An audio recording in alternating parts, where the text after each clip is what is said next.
జ్ఞానానందమయం దేవం నిర్మలాస్ఫటికాకృతం ఆధారం సర్వవిద్యానాం హయగ్రీవ ముపాస్మహే. ప్రేక్షకులకందరికీ కూడా నమస్కారం. మనం ఇప్పుడు ఈ వీడియోలో గురువు శని ప్రస్తుతం గోచారంలో గురుడు కర్కాటక రాశిలోను శని మీన రాశిలోను సంచరిస్తున్నారంటే ఇద్దరు కూడా జలరాశిలోనే ఉన్నారు. వీటినే మోక్ష రాశులు అని అంటారు. ఇది చాలా అరుదుగా చాలా రేర్గా జరుగుతుంది.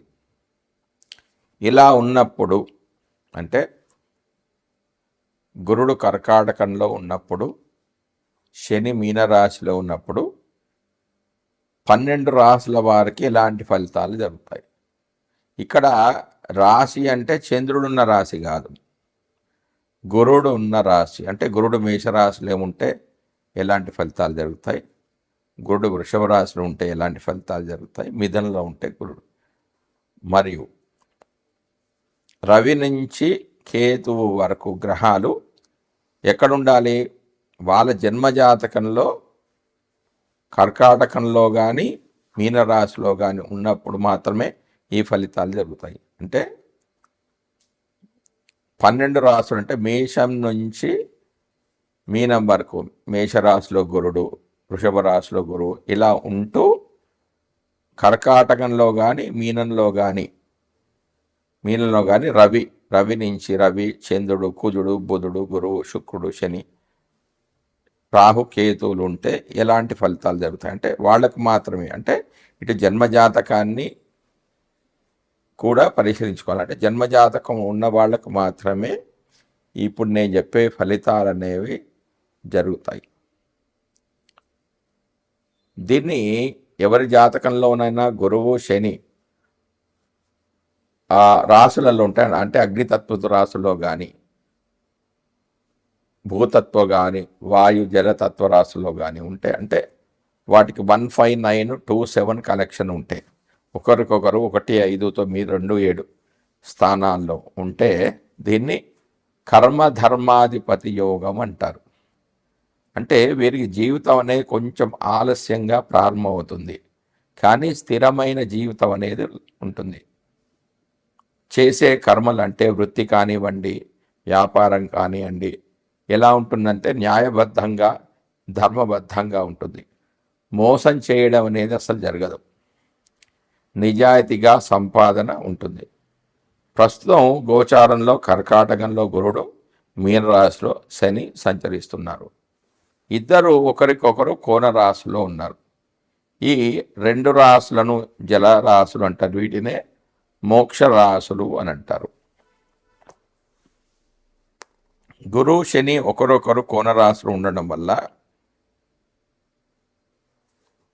మేషాది వృశ్చిక రాశుల వారికి, అంటే ఇక్కడ చంద్రుడిని తీసుకోకండి, చంద్రుడిని రాశి తీసుకోకండి. మేషంలో గురువు ఉన్నప్పుడు ఎలాంటి ఫలితాలు కలుగుతాయి, మిథునంలో గురువు ఉన్నప్పుడు ఎలాంటి ఫలితాలు, ఇట్లా 12 రాశుల వారికి ఎలాంటి ఫలితాలు జరుగుతాయి అనేది నేను ఇప్పుడు జయ శ్రీమన్నారాయణ. కన్యా రాశి అంటే గురుడు కన్యా రాశిలో ఉండాలి, చంద్రుడు కన్యా రాశిలో కాదు. గురుడు కన్యా రాశిలో ఉండి జలరాశులలో, అంటే జలతత్వ రాశులు అంటే మీనంలో కానీ కర్కాటకంలో కానీ రవి నుంచి కేతు వరకు, రవి, చంద్ర, కుజ, బుధ, గురు, శుక్ర, శని, రాహు, కేతువులు కర్కాటక మీనరాశిలో ఉండి వారి జన్మజాతకంలో కన్యలో గురువు ఉంటే ఇప్పుడు చెప్పబోయే ఫలితాలు అనేవి జరుగుతాయి. అంటే ఇటు జన్మజాతకాన్ని గోచార గ్రహాలను కూడా చేసుకోవాలంటే ఇప్పుడు గోచారంలో గురువు ఎక్కడి వరకు ఉంటాడంటే అక్టోబర్ 30 వరకు కర్కాటకంలో ఉంటాడు. అప్పటి వరకు నేను చెప్పే ఫలితాలు జరుగుతాయి. శని మాత్రం వచ్చే సంవత్సరం వరకు, అంటే శని ఒక రాశిలో 2.5 సంవత్సరాలు ఉంటాడు. వచ్చే సంవత్సరం జూన్ వరకు మీనరాశిలోనే ఉంటాడు. అన్ని గ్రహాలు శని ఒక రాశిలో 2.5 సంవత్సరాలు ఉంటాడు. రాహుకేతులు 1.5 సంవత్సరం గురువు మాత్రం 1 సంవత్సరం ఉంటాడు. కాబట్టి జన్మ జాతకంలో వీటికి ఎక్కువ ప్రాధాన్యత ఇవ్వడం జరుగుతుంది. ఇప్పుడు కన్య రాశి వారికి ఎలా ఉంటుంది అంటే రవి కర్కాటకంలో కానీ సింహంలో కానీ ఉంటే ఎలాంటి ఫలితాలు జరుగుతాయంటే తండ్రితో విభేదాలు, ఇతరులతో గొడవలు అనేవి ఎక్కువ జరుగుతాయి.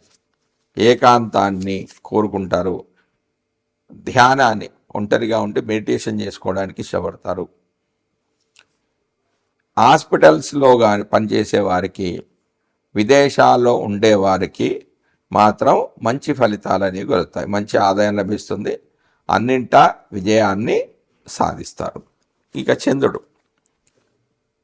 చంద్రుడు ఉంటే అంటే కర్కాటకంలో కానీ వాళ్ళ జన్మజాతకంలో కర్కాటకంలో కానీ మీనంలో కానీ చంద్రుడు ఉంటే ఏం జరుగుతుంది?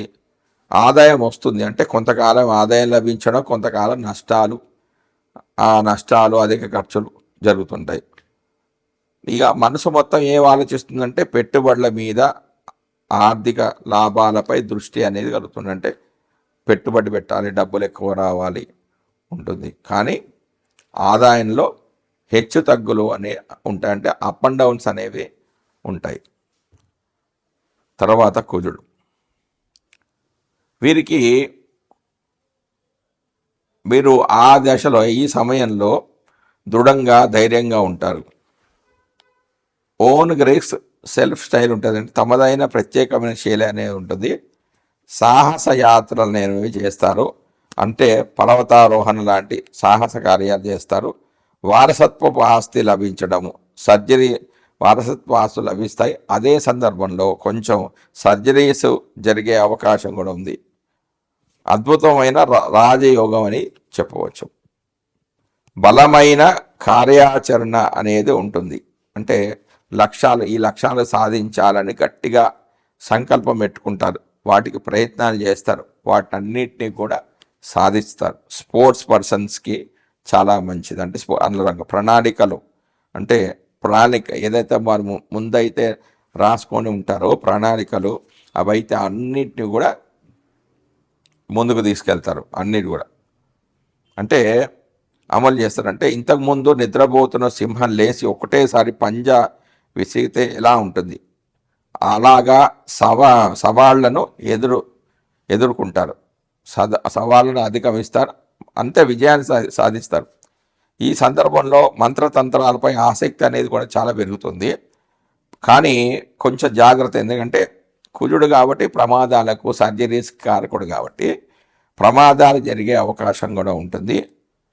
వీరికి కమిషన్ల ద్వారా ఆదాయం అనేది పెరుగుతుంది. అంటే అనుకోని ఆదాయం కూడా జరుగుతుంది. ఇంకా డీప్ రీసెర్చ్, కుజుడు లోతైన పరిశీలన జ్ఞానం కలిగేవాడు. డీప్ రీసెర్చ్ చేసేవారికి కూడా మంచి కాలం అనేది జరుగుతుంది. అంటే వాళ్ళు ఏదైతే రీసెర్చ్ చేస్తారో వాళ్ళకి అవి తొందరగా అనేది తొందరగా కంప్లీట్ అయ్యే అవకాశం ఉంది. దాని తర్వాత బుధుడు, విద్య అనేది నిరాటంకంగా సాగుతుంది. కొత్త జ్ఞానాన్ని, కొత్త విషయాలు తెలుసుకుంటారు. జ్యోతిష్యులకు స్పిరిచువల్ ఎడ్యుకేషను, బ్యాంకింగ్ ఎడ్యుకేషన్లు అందులో ఉండేవారికి, అంటే అవి చదివే వాళ్ళకి మంచి సమయం అని చెప్పవచ్చు. వ్యాపారాలని బాగా సాగుతాయి. వ్యాపారాల ద్వారా అధిక లాభాలు గడిస్తారు.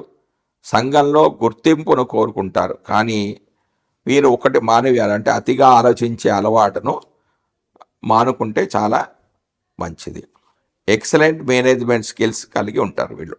అనుకున్నవి అన్ని పనులు కూడా తమ నేర్పరితనంతో పూర్తి చేస్తారు. ఆదాయాన్ని గడిస్తారు. కానీ ప్రోకాస్టినేషన్ అంటే పనులను వాయిదా వేయడం, అవి మానేవేయండి. కొత్త స్కిల్స్ ఏవైతే ఉన్నాయో అవి నేర్చుకోండి. తర్వాత గురుడు, ప్రశాంతమైన కుటుంబ జీవనాన్ని వీళ్ళు గడుపుతారు. ఆధ్యాత్మిక ఉన్నతి కలిగి ఉంటారు. అంటే జ్ఞానాన్ని చాలా పెంచుకుంటారు. ఆధ్యాత్మిక జ్ఞానం అని, భక్తి భావన అనేది చాలా పెరుగుతుంది. గౌరవం, అదృష్టం అనేది కలిసి వస్తాయి. దైవభక్తి కలిగి ఉంటారు. తీర్థయాత్రలు చేస్తారు. ఉన్నత విద్యకై దూర ప్రయాణాలు చేస్తారు. గృహంలో అన్ని సౌకర్యాలను కూడా వీరు పొందుతారు. ఇక శుక్రుడు, తమ మృదువైన వాక్చాతుర్యంతో ఇతరులను ఆకర్షిస్తారు. ధన ప్రవాహం కలుగుతుంది, ధన ప్రవాహంలాగా ఉంటుంది. ఎలాంటి ఇబ్బందులు కానీ లేక సాఫీగా విద్య అనేది స్మూత్గా జరుగుతుంది. ఎడ్యుకేషన్ అనేది చాలా స్మూత్గా కొనసాగుతుంది. కుటుంబం ద్వారా సంపాదన, బ్యాంకింగ్, ఫుడ్, జ్యువెలరీసు, బ్యూటీ ప్రొడక్షన్ ద్వారా వీరికి ఆదాయం అనేది లభిస్తుంటుంది. బోధన ద్వారా ఆదాయం అంటే టీచింగ్ ద్వారా లభిస్తుంది. కన్సల్టింగ్, విదేశీ ప్రయాణం ద్వారా సంపద లభించడం, అదృష్టవంతులైన తల్లిదండ్రుల ద్వారా ఆదాయ సౌకర్యాలు అనేవి వీరికి లభిస్తాయి. ఇక శని ద్వారా సమస్యలు రావడం, సంతానం ద్వారా సమస్యలు, దీర్ఘకాలికమైన వ్యాధులు ఉండడం, దీర్ఘకాలికమైన వ్యాధులు భరించడం, సంతాన విషయంలో వారి చదువు విషయంలో అసంతృప్తిగా ఉంటారు. పిల్లల చదువు విషయంలో అంత సంతృప్తికరమైన వాతావరణం ఉండదు. సరైన ఆలోచన రాక మంచి నిర్ణయాలు తీసుకోలేకపోవడం జరుగుతుంది. స్పెక్యులేషన్కి కొంచెం దూరంగా ఉండాలి. ఫలితాలు అనేవి అంటే అంటే కష్టపడితే ఫలితాలు వెంటనే రావు. ఈ దశలో అంటే ఫలితాలు కొంచెం ఆలస్యంగా వస్తాయి. శత్రువులపై కొంచెం నెమ్మదిగా విజయాన్ని సాధిస్తారు. ఆరోగ్య సమస్యలు అనేవి కొంచెం తగ్గుతాయి. చేసే పనిని శ్రద్ధగా చేసి తర్వాత ఆ విజయాన్ని పొందుతారు. తర్వాత రాహు, జీర్ణాశ్రయ సమస్యలు, అతీంద్రియ పెరుగుతాయి.